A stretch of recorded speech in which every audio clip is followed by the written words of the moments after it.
exploring and communicating ideas that are interesting. Welcome to La Junta High School's public speaking class. Today we're producing a podcast and allowing students a real-world opportunity to explore some issues that are important to them and issues that they have selected themselves.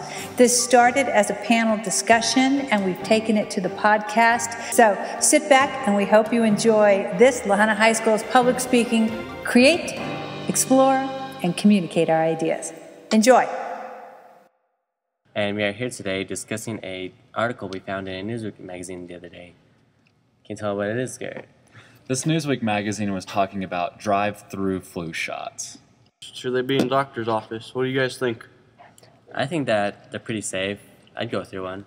Personally, I agree with Zach. I mean, there are registered nurses there. It's not just someone that they just picked off the street and asked them, hey, you want to give shots for the day? I mean, these are registered nurses. They know what they're doing. Well, I'm thinking there might be some risk involved. Well, there'd be risk if it was just a McDonald's and you went there and they were like, we'd like a flu shot with that. And that would not do. And I mean, they have standards. I mean, only certain people are eligible. You have to be 12 and older, and you also have to have past experience with a flu shot so that you know whether or not you're going to have an allergic reaction. Because if you're driving down the road and you have an allergic reaction, that's going to cause some trouble. Okay, but what if you have some people like my dad, for instance, he don't really care what he puts down on the paper. It's like, okay, just blah, blah, blah, I want to give me a flu shot. And say he don't know that somebody's allergic to a flu shot, and then you go driving down the highway or something, and then you pass out and crash. You know, that's a pretty potential risk right there. Yeah, that's why you have to have past experience. Oh. And I bet a lot of people, they could lie about that stuff. They could. That is very true. And if they lied about that, then that'd be their fault. Responsible. That would be their fault. Okay, but then shouldn't the clinics start realizing that's a pattern if more and more people start getting hurt that way? But are they getting hurt that way? Well, I haven't seen any signs yet, but could be though. All right. So who is eligible for a flu shot, Zach? I think anybody is, as long as they're 12 and older, and they have medical insurance. Make it fast and easy. How many people do you think get flu shots, Garrett? Well, personally, I would say 75 million, I would think. What would you think? You say 75 million? I'm thinking there's 100. Yeah, I'm thinking somewhere around like 1 million people get flu shots. Million. What would your guess be, Zach? I said that mine would be over 100 million. There's a lot of people in the U.S. Well, the actual number of people that are said to get flu shots this year is 140 million. Well, that's quite a bit. That's a lot of shots. Okay. Per arms. So what about the people that don't get flu shots? Is the flu fatal for them? The flu is actually pretty fatal if it goes without being treated. And if you have previous medical conditions, then you're just in a lot of trouble.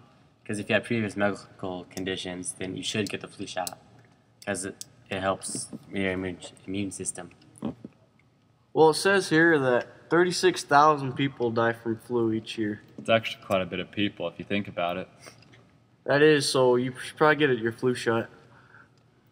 So, Dustin, do you think that patients should be closely monitored after getting their flu shot? Well, I think they should, but how can they really monitor them, though? It's not like they put a video camera in their car and see what happens to them. So maybe when they get home, they should, like the next week or later or so, like write a little report to see if they had any like reactions or nothing to the shot and see if they worked just fine. Like have a checkup with a doctor, a scheduled appointment a week after the shot, just to make sure. That's right. Okay. Zach, what do you think a benefit would be of the drive-throughs? It saves time, you know. They say that it takes 45 seconds a shot, and then get over 3,000 people a day with an 8-hour day. So it's pretty efficient. I agree with that. Dustin, do you think all shots should be administered in a doctor's office? Well, it depends, though. Some people, they don't have time to go to the doctors. Like, if you're on your way to work or something, you could just go you could just go and stop by the drive-thru and get your shot real quick. So it saves a lot of time, like you guys were saying. So overall, we come to a conclusion that it is safe to go through a drive-thru. Do you guys agree with that? I do. I agree with I it. agree. And it is nice to be able to save the time. And do you guys think it's worth it? Would you agree with that? I'd say it's worth it. You don't have to get out of your car. It's easy.